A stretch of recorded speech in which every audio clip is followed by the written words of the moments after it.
Sandwich খেতে আমার বরাবরই খুব ভালো লাগে। তাই আজকে আমি খুব সহজ একটা স্যান্ডউইচের রেসিপি শেয়ার করছি।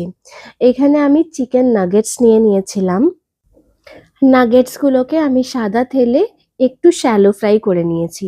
এটাকে ডিপ ফ্রাইও করা যেতে পারে, কিন্তু আমি ডিপ ফ্রাইটা করব না বলে একটু শ্যালো ফ্রাই করে নিয়েছি।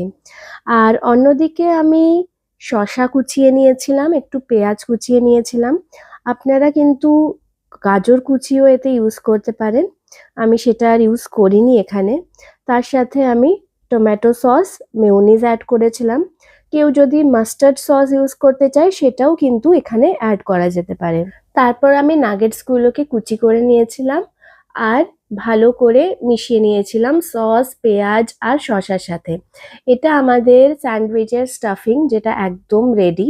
এতে কিন্তু গোলমরিচ বা অরিগ্যানো অ্যাড করা যেতে পারে। এরপর আমি ব্রাউন ব্রেডের স্লাইস নিয়ে নিয়েছিলাম আর তাতে পুরো ভর্তি করে পুরটা দিয়েছিলাম, তার উপর থেকে আবার একটা করে স্লাইস দিয়ে।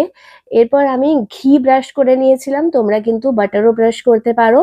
তারপর এখানে তোমরা এটাকে গ্রিল করতে পারো। আমি আজকে গ্রিল করিনি, আমি ভাবলাম কি আজকে তাওয়াতেই করি, দু পিঠটা ভালো করে সেকে। তাই জন্য আজকে আমি তাওয়াতেই দুটো পিঠ ভালো করে সেকে নিয়েছিলাম। খুবই টেস্টি খেতে হয় এই স্যান্ডউইচটা। আমি তো বললাম প্রথমেই আমি স্যান্ডউইচ খেতে খুব ভালোবাসি। বাস তারপরে মাঝখান থেকে কেটে সার্ভ করো তোমরা এই স্যান্ডউইচটা। আর এর সাথে তোমরা মেয়োনিজ আর সসের একটা ডিপ বানিয়ে নিতে পারো স্যান্ডউইচটা খাওয়ার জন্য। আর আমি নাগেটসগুলোকেও একটু ভাজা রেখে দিয়েছিলাম এটার সাথে খাবো বলে।